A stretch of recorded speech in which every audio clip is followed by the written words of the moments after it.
Hey, welcome back to Electrically Constructed. I'm Master Electrician Seth Eckel, and this is our first video of our Raceway calculation series.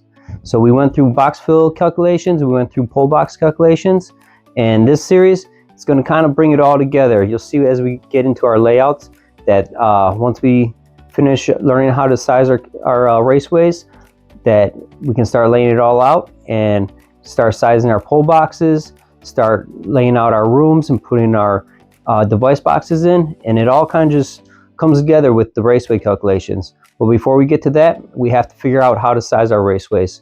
So get out your 2026 code book, get out some scratch paper, a pencil, a highlighter, and let's get going. All right, let's open up our code books to 300.19. And this code rule is telling us where we have to go to get our raceway fill calculations. All right.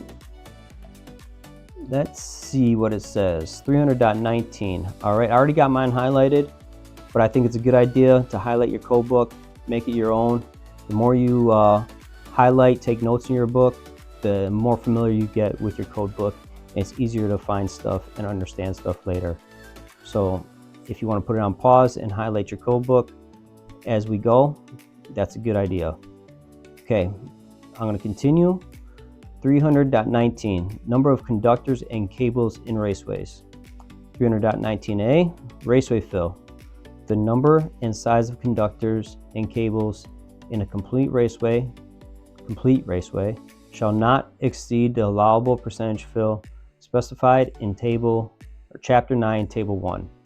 All right, Chapter 9, Table 1, that's where this rule is taking us to, and Table 1 is going to be the table that we focus on today. But before we get there, I just want to read this one more rule right here with the table right underneath. So metric designator and trade sizes.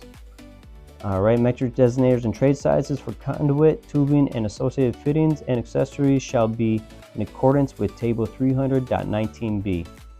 All right, so 300.19b, the table's right here. It's telling us all our different trade sizes, 3/8 all the way up to 8-inch. So one important note is right underneath that. The metric designator and trade size for the identification purposes only and are not actual dimensions. As a tradesman, that's very important to know because our electrical fittings are not going to piece together very well with plumbing fittings or HVAC fittings or anybody else's fittings. These are trade sizes for electricians, and you got to use the proper electrical parts and pieces that we use as electricians. You can't just go ahead and grab a 3/8 coupling from the plumber's section and think that we can start piecing it together with our 3/8 or our 1/2 inch or 3/4. All right, so just a little table there, pretty nice to see it. But we will continue and we're going to move over to Chapter 9. Before we start using the tables in Chapter 9, I want to point out some important stuff. Chapter 9 does not just start with numbers. It starts with informational notes. So you can see up here at the top, we got informational notes. It also starts with notes to the tables. These notes matter a lot. So they explain how tables are used and intended to be used. They also can change how we apply the calculations to certain situations. So for the first video, we are not going to read every single one of the notes. We are going to go over a few, focus on the ones that help us understand Table 1. All right, so Chapter 9, Table 1 gives us the maximum percentage of raceway fill based on the number of conductors or cables in that raceway. So there are three main percentages that we use.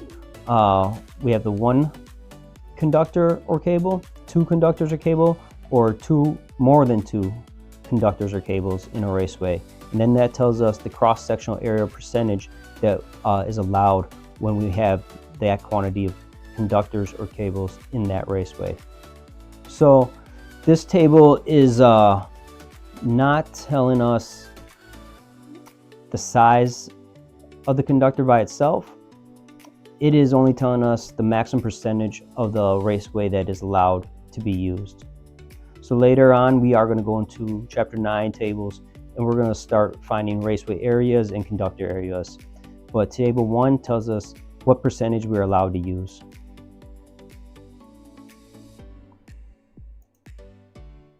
All right, so before we continue and go too far into this, let's just look at a couple informational notes here, because all this stuff right here, it really matters. It's telling us a lot. The informational notes, though, they're not rules. They're just telling us some information that helps us as electricians have a better and safer install. So informational note number 1, table 1, is based on a common condition of proper cabling and alignment of conductors where the length of the pole and the number of bends are within reasonable limits. It shall be recognized that for certain conditions, a larger size raceway or a lesser size raceway fill should be considered. So basically, it's just telling us what we have in tape right here, the percentages. Sometimes you want to just kind of consider using a lesser fill, like 40% is max fill, 31% is max fill, 53% is max fill for these cables. So yeah, larger raceway size. So you can go up in raceway and have less fill than percentage fill. So that's always a good idea. Not always, but a lot of time that can be a good idea.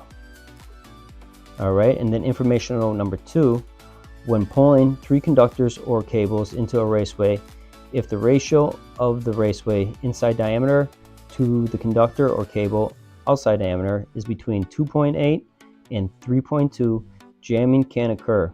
Well, jamming can occur when pulling 4 or more conductors or cables into a raceway. The possibility is very low. All right, so that could be a little confusing, but I put together some charts for us, some visuals that we can look at here. All right, so conductor jamming and EMT with THHN. So basically what they're telling us is between 2.8 and 3.2, jamming can occur with three conductors inside of a conduit.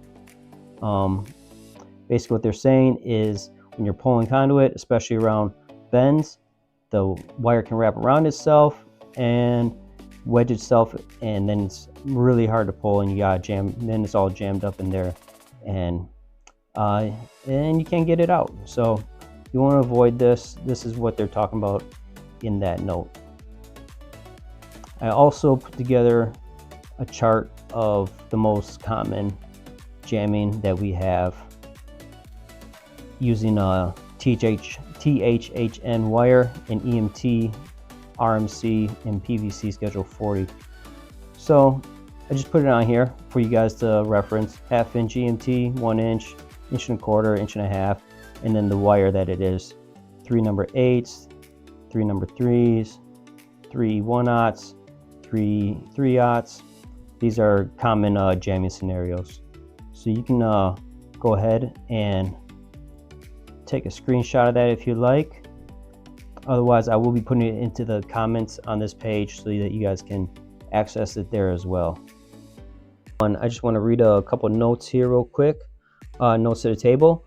Note number 2, table 1 applies only to complete conduit or tubing systems and is not intended to apply to sections of conduit or tubing used to protect exposed wiring and cable from physical damage.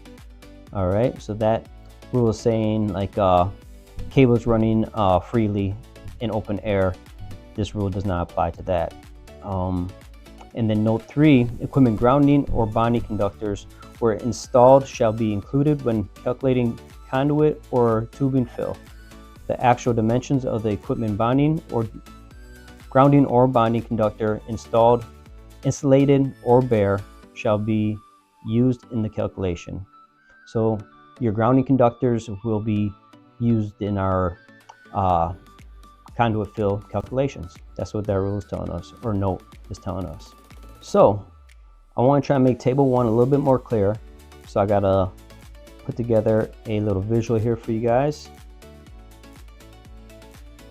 And so this is chapter 9, table 1, maximum raceway fill by number of conductors.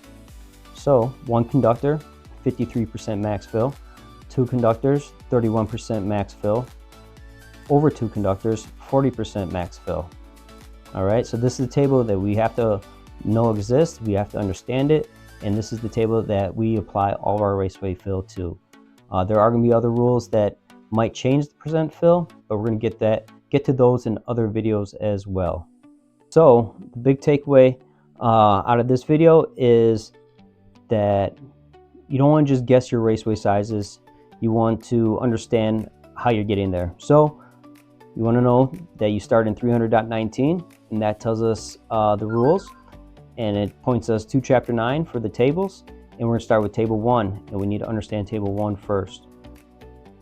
And what table 1 is telling us is the percent fill allowed in the Raceways. It's not telling us the Raceway sizes, it's not telling the conductor sizes, it's just giving us our percentages. All right, so understand that, read your rules, highlight your book, and we will continue next week with another video. Stay sharp, never stop learning, and God bless. Can't wait to see you in the next video.